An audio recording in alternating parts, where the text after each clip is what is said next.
Have you ever read a poem and just felt something? A real punch to the gut, but you couldn't explain exactly why? Well, that's because poets are basically master coders. They use a kind of secret language to build entire worlds and stir up all these feelings. And today, we're going to crack that code. I mean, really think about it. How is it possible that just a few lines on a page can make you feel joy or heartbreak or even anger? It's not magic, not really. It's technique. Poetry isn't just about pretty rhymes. It's a powerful emotional engine, and it's carefully built with very specific parts. So let's open up what we're calling the writer's toolkit. And I want you to think of these literary devices not as boring terms you have to memorize for a test. No way.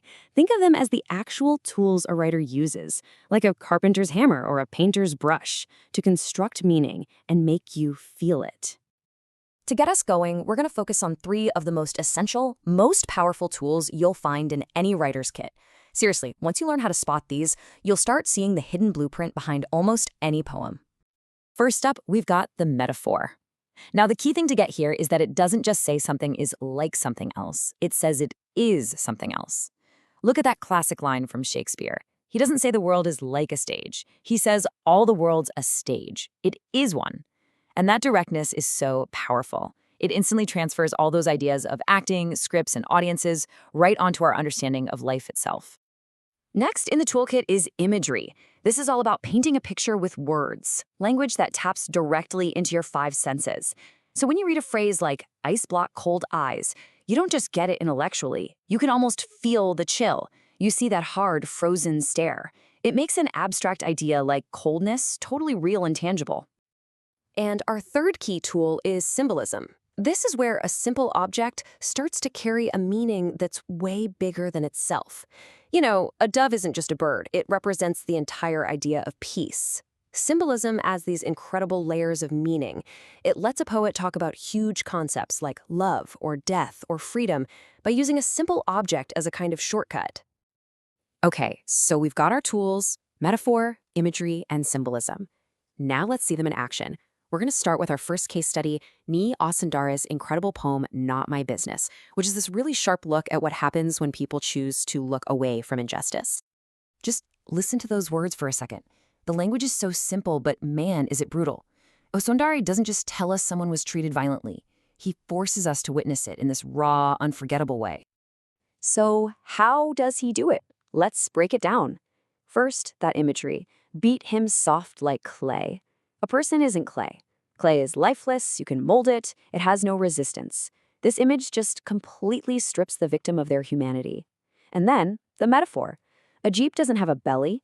By giving it one, Osundara turns an ordinary vehicle into this living, predatory monster that literally eats people. It's not an arrest, it's being devoured. Now, let's switch gears and look at a different poem to see how these exact same tools can create a totally different feeling. We're going from the loud physical violence of Not My Business to the quiet, chilling pain of cultural loss in Gabriel Okar's poem, Once Upon a Time. You can just feel the shift, right? Here, the pain isn't physical, it's all emotional. The whole tone is just cold, it's full of suspicion. The poet is describing a world where genuine human warmth has just evaporated, and all that's left is this hollow performance. So how does Okara build this sense of alienation? He starts with that killer imagery, people who laugh with their teeth. Just picture that. It's not a warm, genuine laugh that fills a room. It's a baring of teeth. It's almost threatening, like an animal's snarl. And then he hits us with that brilliant metaphor we saw earlier, ice block cold eyes. That phrase immediately tells you everything you need to know about the lack of empathy. Their eyes aren't just cold, they're frozen solid. There's no connection there. And this, right here, this is the whole point. We're looking at the exact same tool, the metaphor, being used to build 2 completely different worlds of suffering. In Osundara's poem, the metaphor of the jeep's belly creates this feeling of external physical violence. But in Okar's poem, the metaphor of ice block, cold eyes builds a world of internal, emotional decay. So the tool is the same, but the worlds they create, they couldn't be more different. So what does all this mean for you now? Well, it means you've just been handed the keys to the code. The goal isn't just to be a passive reader anymore, it's to become an active analyst. Because these tools we've been talking about, they're not just fancy words. They are the literal building blocks of meaning and emotion. Understanding how they work is the difference between just reading the words on the page and truly stepping into the world the poet has so carefully built for you.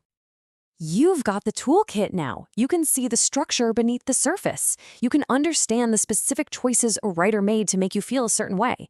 So the only real question left is, now that you have the keys, what worlds are you going to unlock first?